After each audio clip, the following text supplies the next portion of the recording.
Well, in business news, economists believe that Nigeria is heading towards a recession following disappointing data. For the details, Africa 54's business correspondent Jill Malandrino joins us live from New York. Hi, Jill. Hey, Vincent.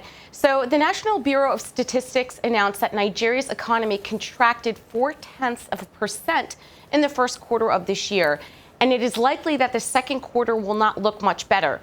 Africa's largest economy is struggling because its top export oil mainly funds the budget. Declining oil prices, shortage of dollars due to monetary policy, and pipeline disruption by militants in the Niger Delta region has deeply cut into Nigeria's revenue.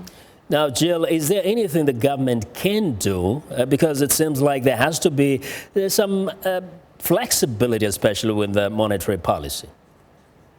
Well, just yesterday, the Nigerian central bank announced a complete U-turn by adopting a flexible foreign exchange rate policy. It will also retain a small window for funding critical transactions and funding foreign exchange. More details are expected to be released over the next few days. So what does this mean? The CBN would allow the Naira to float against the US dollar at the interbank market rather than holding it onto a fixed peg. So this should improve forex liquidity and supply and demand for exports. Foreign exchange illiquidity has been one of the key impediments, but inflation in the near term could spike depending on how the new exchange rate affects consumer prices. Now, going south, it looks like South Africa is also kind of in a dicey situation, right?